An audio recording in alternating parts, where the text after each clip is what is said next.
పాలు పట్టుకెళ్ళి శివలింగం మీద పోసినా, సత్యనారాయణ స్వామి వారి మీద పోసినా పుణ్యాన్ని పొంది ఊర్ధ్వలోక వాసాన్ని పొందుతున్నాడు.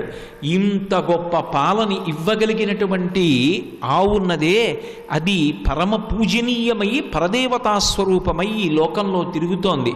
ఆ పాలు ఎంత కమ్మగా, ఎంత శ్రేష్టంగా సమీకృత ఆహారమై శరీరమును పోషణ చేస్తాయో.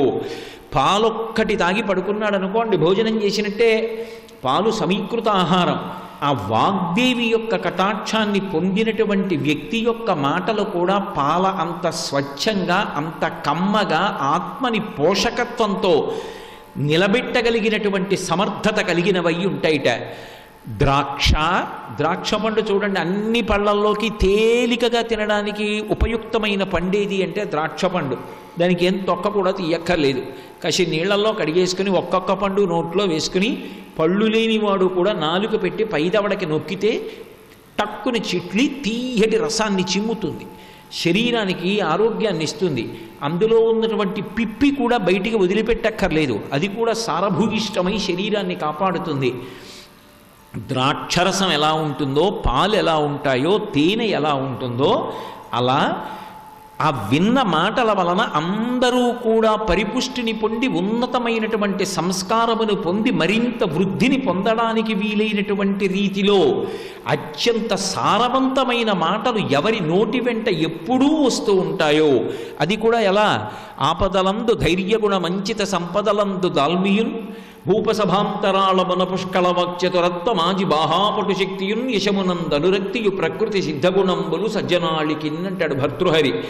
ఏదో ఒక చోట గొట్టంలోంచి నీళ్లు పడిపోతుంటే దాని కిందకి తీసుకెళ్ళి ఒక పాత్ర పెడితే ఆ పాత్ర నీటితో నిండిపోయిన తరువాత ఇక నీరు పట్టనటువంటి పాత్ర యొక్క అంచుల నుండి నీరు కిందకి కారిపోయినట్టుగా భగవంతుని గురించి చెప్పవయ్యా అని అడిగినంత మాత్రం చేత తాను అనుభవించినటువంటి భగవంతుని యొక్క గుణముల వలన కలిగినటువంటి సంతోషము మనసులో పట్టక పైకి ఉబికి ఎవరి నోటి నుండి వాక్యముల రూపంలో పైకి వచ్చి ప్రవహించి సభలో కూర్చున్నటువంటి వారి చెవులలోంచి వారి మనసులలోకి వెళ్ళి వారికి ఉపశాంతినిచ్చి, భక్తినిచ్చి, జ్ఞానమిచ్చి, వైరాగ్యమిచ్చి వారి జీవితాల్లో ఒక మార్పు తీసుకొస్తుందో అలా మాట్లాడగలిగినటువంటి ప్రజ్ఞని ఇవ్వగలిగినటువంటి తల్లి ఎవరో ఆమె సత్యవతి.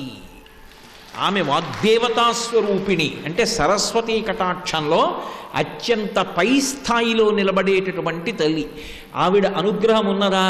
వాడికి దేనితో సంబంధం లేదు. యోగరతో వా భోగరతో వా సంగరతో వా సంగవిహీన యస్య బ్రహ్మణి రమతే చిత్తం నందతి నందతి నందత్యేవ.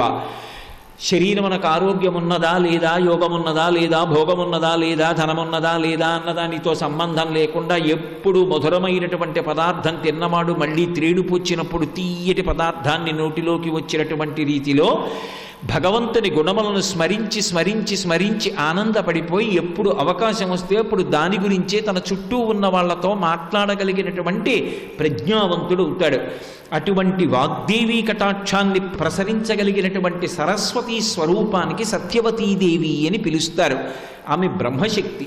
అటువంటి తల్లి ఆ అనంత లక్ష్మీ సత్యవతీ దేవి.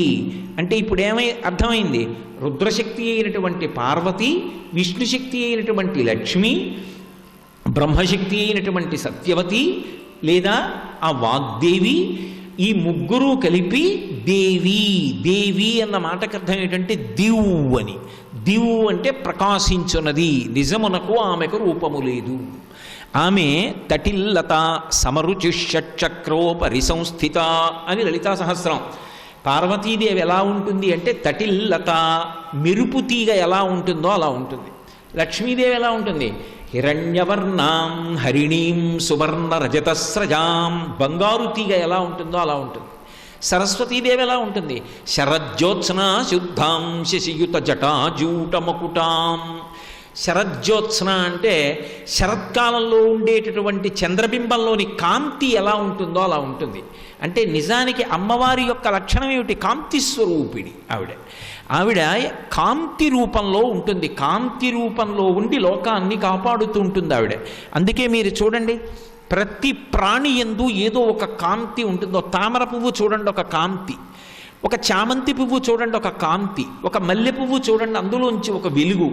అది లక్ష్మీదేవి.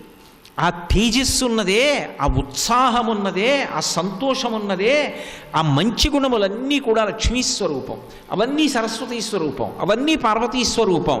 ఈ ఈ కాంతి రూపముతో ఉండదు నిజానికి, అది ఒక కాంతి స్వరూపం అంతే. అసలు నిజానికి పరబ్రహ్మం కూడా అంతే. పురుషస్వరూపంగా చెప్పినప్పుడు ఎలా ఉంటాడు అంటే కాంతిగా ఉంటాడు. నీవారస్సూకవత్తన్వీ పీతాభాస్వత్యనూపమా. భా అంటే కాంతి. వడ్డుగింజ యొక్క చివరి భాగాన్ని ఇలా రాస్తే ఆ ముళ్ళు గీరుకుంటే ఎలా ఉంటుందో అంత కాంతి స్వరూపమై ఇక్కడ వెలుగుతూ ఉంటాడు. కాబట్టి ఇప్పుడు అసలు యథార్థంగా భగవంతుని యొక్క రూపమేది? కాంతి. ఆ కాంతి కంటిని ఆకర్షిస్తుంది. అందుకే ఎక్కడ భగవత్ స్వరూపం ఉండనివ్వండి, వాక్కులన్నీ ఆగిపోయి అలా చూస్తూ ఆనందపడిపోతారు. అది పశువులు కానివ్వండి, శిశువులు కానివ్వండి, భగవత్ స్వరూపం కనపడింది అంటే ఆనందంతో తన్మయమైపోతారంతే. అటువంటి కాంతి నిజానికి ఓ రూపంతో ఉండదు. కానీ ఆ పార్వతీదేవి, ఆ లక్ష్మీదేవి, ఆ సరస్వతీదేవి ముగ్గురూ కలిసి ఒక్క రూపాన్ని పొంది ఒక్క రూపంగా వచ్చి నిలబడితే ఆ రూపమే అదిగో అక్కడ సత్యనారాయణ స్వామి వారి యొక్క ఎడమ చేతివేపు నిలబడినటువంటి తల్లి. ఇప్పుడు ఇలా ఒక్కసారి మీరు అన్నారనుకోండి, అన్నప్పుడు ఆ తల్లి యొక్క కన్నులలోంచి చల్లని చూపు పడిందనుకోండి, అది ఏమిస్తుందని నన్ను అడగగలరు మీరు? ఇప్పుడు ఏమి ఇవ్వలేదని అడగాలి నేను. ఆవిడ ఏమి ఇవ్వలేదు, ఆవిడ నీకేం కావాలో ఆవిడ ఇచ్చేస్తుంది. ఎలా ఇచ్చేస్తుంది? ఆవిడ చూపుల చేత ఇచ్చేస్తుంది. ఆవిడ చల్లని తల్లి. ఆవిడంతా భగవంతుడు కానివ్వండి, పురుషుడుగా చెప్పండి, స్త్రీగా చెప్పండి, నిజానికి వాళ్ళు దేనితో పరిపాలన చేస్తారు అంటే చూపుల చేత చేస్తారు.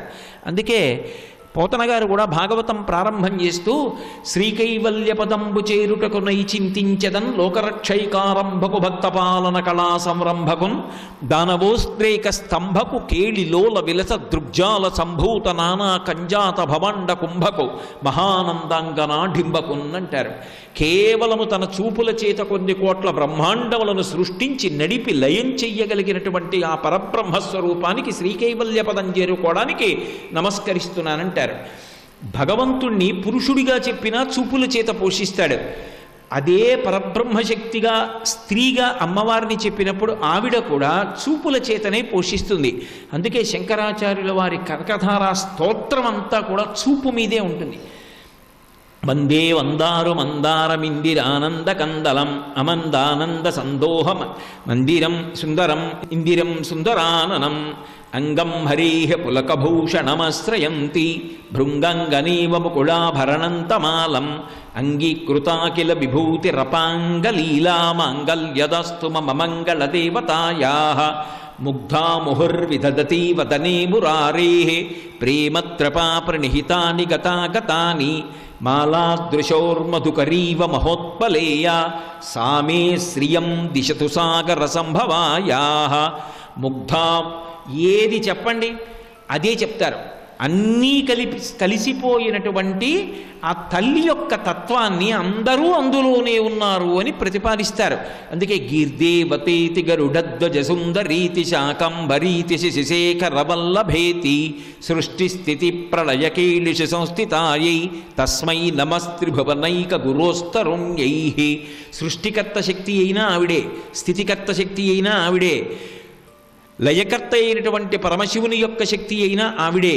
ఆ ముగురమ్మల మూలపుటమ్మ, అమ్మల గన్నయమ్మ ముగురమ్మల మూలపుటమ్మ చాలా పెద్దమ్మ సురారులమ్మ కడుపారడి బుచ్చిన యమ్మ తన్నులో నమ్మిన వెల్పుటమ్మల మనంబున ఉండెడి యమ్మ దుర్గమాయమ్మ కృపాబ్ధినిత్యుత మహత్వ కవిత్వ పటుత్వ సంపదల్లంటారు పోతన గారు. ఆ ముగురమ్మలు కలిసిపోయినటువంటి పెద్దమ్మ యొక్క స్వరూపంగా ఒక చోట కాంతి పుంజము ఘనీభవిస్తే అది అదిగో అమ్మవారి రూపంగా నిలబడింది. నాకు తెలిసినంత వరకు యావత్ భారతదేశంలో అటువంటి అమ్మవారి స్వరూపం లేదు. ఇంకా అది ఒక్క అన్నవర క్షేత్రానికే దక్కింది ఆ వైభోగం. అందుకే అనంత లక్ష్మీ సత్యవతి దేవి. దేవి అంటే దివ్ ప్రకాశము ఘనీభవించినది, క్రీడించున్నది అని ఒక అర్థం. ఆవిడ అనుగ్రహం కలిగిందా? తెర తీసేసి పరబ్రహ్మాన్ని చూపిస్తుంది. ఆవిడ అనుగ్రహం కలగలేదా? ఇంద్రియ లౌల్యం కల్పిస్తుంది. అందుకే చూడండి సుందరకాండలో అదే సీతమ్మ శింసుపావృక్షం కింద కూర్చుంది, చెట్టు మీద హనుమ కూర్చున్నారు, ఎదురుగుండా రావణాసురుడు కూర్చున్నాడు. ఆవిడే చెప్పింది నిజానికి, విధిస్తవ పదార్థాయ విహితో నత్ర సంశయ అంది. ఓరి రావణ, నీ తరం రా నన్ను తీసుకురావడం? నువ్వు తీసుకురాగలవా? నువ్వు తీసుకురాలేవు, నీ వల్ల కాదు. కానీ నాపహర్తుమహం శక్త్యా, నన్ను తీసుకురావడం, నన్ను అపహరించడం నీ చేతనైన పని కాదు. కానీ నేను ఎందుకు వచ్చానో తెలుసా? నువ్వు చచ్చిపోవడానికి ఇదొక్కటే మార్గం, అందుకు వచ్చాను.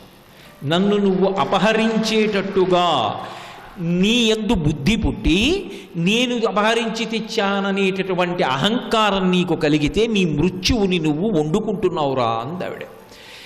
అదే తల్లిని పైనుంచి హనుమ చూస్తున్నారు. ఆహా, ఏమి తల్లి జగన్మాత! ఇటువంటి తల్లి లోకంలో ఎక్కడైనా ఉంటుందా? రాజ్యం వా స్త్రిశులోకేషు, ఈ లోకాలలో ఉన్నటువంటి సంపదనంతటినీ తీసుకొచ్చి తక్కెట్లు ఒక పక్కన పెట్టి ఒక పక్క సీతమ్మని పెడితే 3 లోకముల ఐశ్వర్యం ఈ తల్లిలో 16వ వంతుకు సరిపోదన్నారు. పైనున్న వారికి జగన్మాతగా కనపడుతోంది, ఎదురుగుండా నిలబడిన వాడికి సామాన్య స్త్రీగా కనపడుతోంది. ఎవడు అలా చూశాడో వాడి 10 తలలు తెగిపోయి రాబందులు తంతుండగా యుద్ధభూమిలో పడిపోయాడు. ఎవడు పైనుంచి అలా చూశాడో ఆయన భవిష్యత్ బ్రహ్మ అయ్యాడు. అలా చూడగలిగినా ఆవిడ అనుగ్రహమే, ఇలా చూసి పతనమైపోయినా ఆవిడ అనుగ్రహం లేకపోవడమే. అందుకే ఆవిడ క్రీడిస్తూ ఉంటుంది ఈ లోకంతో. ఎలా క్రీడిస్తూ ఉంటుంది అంటే, మహామాయా విశ్వం భ్రమయసి పరబ్రహ్మ మహిషి అన్నారు శంకరాచార్యులు వారు సౌందర్యలహరిలో. ఏమిటి ఆవిడ ఆట అంటే, ఎవరు భక్తితో వంగి నమస్కరించగలరో వాళ్ళని భగవంతుని వైపుకి తిప్పుతుంది. ఎవడు నమస్కరించలేక 2 చేతులు కలపలేడో, ఎవడు వంగలేడో, ఎవడు అహంకారంతో ప్రవర్తిస్తాడో వాడి ఇంద్రియములకు మేత బాగా వేసి వాడు ఇంద్రియముల యొక్క సుఖమునకు లోలుడైపోయేటట్టుగా చేసి పతనం చేస్తుంది. అలా క్రీడిస్తుంది ఆవిడ. అలా క్రీడించగలిగినది కాబట్టి దేవి, అమ్మా ఈ లోకమంతా కూడా నీకు బొమ్మరిల్లు, ఈ బొమ్మరింటితో నువ్వు ఆడుకుంటూ ఉంటావు, అటువంటి తల్లివి అని చెప్పడానికి ఆమె అనంత లక్ష్మీ సత్యవతీ దేవి. మహాత్ములైనటువంటి వారు అలా దర్శనం చేశారు. అందుకే తిక్కన సోమయాజికి మహాభారతాన్ని ఆంధ్రీకరిస్తుంటే ఇద్దరిగా కనపడలేదు, ముగ్గురిగా కనపడలేదు ఆవిడ. శ్రీయన గౌరినాబరగు చెల్వగు చిత్తము పల్వవింప భద్రాయితమూర్తి హరిహరంబగు రూపము దాల్చి విష్ణురూపాయ నమశివాయయంచు పల్కు భక్తజన వైదికాధ్యాయితకిచ్చమెచ్చు పరతత్వము గొల్చెద నిష్టసిద్ధికిన్ అన్నాడు ఆయన. శ్రీయన గౌరినాబరగు చల్వగు చిత్తము పల్లవింప అని మొదలుపెట్టాడు. ఆ శ్రీ ఈ గౌరి, ఆ లక్ష్మికి గౌరికి నాకు భేదం కనపట్టలేదు, ఇద్దరు కలిపి ఒక్కటే అన్నాడు. నిజానికి ఉండేది అంతే కదూ. లక్ష్మీ అష్టోత్తరం చెప్తూ నవదుర్గాం మహాకాళీం బ్రహ్మ విష్ణు శివాత్మికాం త్రికాలజ్ఞాన సంపన్నాం అని పిలవట్లా? పార్వతీదేవి నామాల్లో లక్ష్మీదేవి యొక్క నామాలు చెప్పట్లా? ఉండేటటువంటిది ఒకే ఒక్క తత్వము. ఆ తత్వము ఎప్పుడెప్పుడు ఎవరికి ఏది ఇవ్వాలో అది ఇవ్వవలసి వచ్చినప్పుడు ఆ దుస్తులు ధరించి కూర్చుంటుంది. అమ్మవారు సరస్వతీ కటాక్షం ఇవ్వాలనుకుంటే తెల్లటి బట్ట కట్టుకుని వీణ పట్టు కూర్చుని అనుగ్రహిస్తుంది. ఆ తల్లి లక్ష్మీ కటాక్షం ఇవ్వాలంటే పచ్చటి పట్టుబట్ట కట్టు కూర్చుని ఐశ్వర్యాన్ని ఇస్తుంది. ఆ తల్లి శక్తిని ఇవ్వాలనుకున్నప్పుడు ఎర్రటి బట్ట కట్టుకుని అనుగ్రహిస్తుంది. ఎవరికి ఏది అనుగ్రహించాలన్నా ఆ శక్తి. మీరు ఎక్కడైనా దేవాలయంలో చూడండి, శివాలయం అంటే పార్వతీదేవి అంటాం.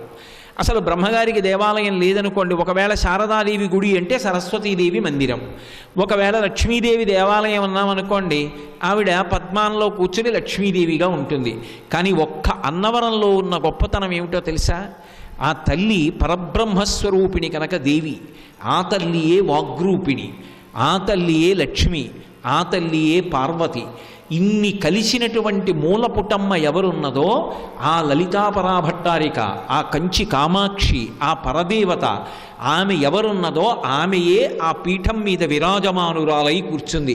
అలా కూర్చుని పూజలు అందుకునేటటువంటి తల్లి అన్నవరం వినా వేరొక క్షేత్రంలో అలా ఉన్నది అని నేను అనుకోవట్లేదు. అలా పూజలు అందుకుంటోంది ఇక్కడ ఉన్నటువంటి పరమాద్భుతమైనటువంటి విశేషాలలో ఒకటి యంత్రాలయం. మీరు చూడండి, ఆ యంత్రానికి చుట్టూ 4 దేవతలు ఉంటారు. విష్ణు పంచాయతనం. విష్ణు పంచాయతనం కాబట్టి మీరు ప్రదక్షిణ పురస్సరంగా బయలుదేరినప్పుడు మొట్టమొదట గణనాయకుడైనటువంటి విఘ్నేశ్వరుడు కనపడతాడు. ఇంకొంచెం ముందుకెళ్ళగానే మీకు సూర్యభగవానుడు కనపడతాడు. మళ్ళీ ఇలా కుడి చేతి వైపుకి తిరిగితే ఆ మూల బలాత్రిపుర సుందరీదేవి కనపడుతుంది. ఇంకొంచెం యువతలకు వస్తే పరమశివుడు ఉంటాడు. మధ్యలో యంత్రాలయం ఉంటుంది. ఆ యంత్రానికి చక్రస్వరూపంగా బ్రహ్మగారు ఉంటాడు. స్తంభస్వరూపంగా పరమశివుడు ఉంటాడు. పైన బిందువు మీద విష్ణు స్వరూపంగా నారాయణమూర్తి అయి సత్యనారాయణ స్వామి ఉంటారు. అంటే ఇప్పుడు ఇక్కడ ఉన్నటువంటి దేవాలయం ఎవరి దేవాలయం? 3 లోకములకు 3 కాలములకు 3 మూర్తులకును మూలమగుచు భేదమగుచు తుదిక భేదమయ్యొప్పారు బ్రహ్మమనగ నీవే ఫలనయన అంటారు పోతన గారు. హరి హర హిరణ్య గర్భాత్మకమైనటువంటి సత్యనారాయణ స్వామి అంటే 3 మూర్తులు కలిసి కొలువైనటువంటి స్వరూపం. సృష్టికర్త, స్థితికర్త, ప్రళయకర్త 3 యొక్క సమాహార స్వరూపమే సత్యనారాయణ స్వామి. 3 కలిపి దేవాలయమునందు విరాజమానులై ఉన్నారు. ఎవ్వడు సృజించు ప్రాణుల ఎవ్వడు రక్షించు త్రుంచు ఎవ్వడనంతుండెవ్వడు విభుడెవ్వడు వాడివ్విధమున మనుచు వెనుచు హేలారతుడై అంటారు పోతన గారు భాగవతంలో. ఎవ్వడు సృజించు ప్రాణుల ఎవ్వడు ఈ లోకాలన్నింటినీ సృష్టిస్తున్నాడో వాడు బ్రహ్మగారు. ఎవడు పడగొడుతున్నాడో వాడు శివుడు. ఎవడు నిలబెడుతున్నాడో వాడు విష్ణువు. అంటే ఉన్నదొక్కడే, వాడు 3గా కనపడుతుంటాడు. ఏకస్త్వమేవ బహుధా భవభాసి లోకే నిశంకధీర్ వృషభకేతన మల్లినాథ శ్రీభ్రామరి ప్రియ సుఖాశ్రయ లోకనాథ శ్రీమల్లికార్జున విభో తవ సుప్రభాతం అంటారు మల్లికార్జున సుప్రభాతంలో. ఆ ఉన్న ఒక్క పదార్థమే 3గా మారుతోంది. అలా ఎలా మారుతుందండి అని మీకు అనుమానమా? నేను మీకు ఒక విషయం చెప్తాను. నేనే ఓ కాగితం తీసుకొచ్చాను, ఓ కాగితం పడవ తయారు చేశాను. ఇప్పుడు ఆ పడవకి సృష్టికర్త ఎవరు? నేనే. ఇప్పుడు ఆ పడవని తీసుకెళ్ళి నీళ్లలో వేశాను. అది చక్కగా నీళ్ల మీద వెడుతోంది. వాన పడుతోంది. చూరులోంచి వానపడి నీళ్లు ఎడుతున్నాయి. ఆ పడవ చక్కగా వెడుతోంది. ఓ ఎంత అందంగా వెడుతోందో పడవని నా మనవణ్ణి తీసుకొచ్చి చూడరా పడవ ఎలా వెడుతోందో అన్నాను. తాత పడవ ఒక్కటి వెడితే ఎలా, పడవలో ఎవరన్నా కూర్చోవద్దు అన్నాడు. ఓ చిన్న ప్లాస్టిక్ బొమ్మ ఒకడిని తీసుకొచ్చి అందులో పెట్టా, చూడరా పడవ ఎక్కి ఎలా వెడుతున్నాడో అన్నాను. ఆ పడవ వెడుతోంది. కాసేపటికి అది నీళ్లు పీల్చుకుని ఒరుగుతోంది. మనవణ్ణి లోపలికి వెళ్ళమని ఆ పడవ ఇంకా పనికిరాదని తీసేసి చివికిపోయిందని దాన్ని చుట్టేసేసి చింపి అవతల పారేసి బొమ్మ తీసుకెళ్ళి లోపల పెట్టాను. ఇప్పుడు ఆ పడవని పాడు చేసిన వాడెవరు? నేనే సృష్టికర్త, నేనే స్థితికర్త, నేనే ప్రళయకర్త.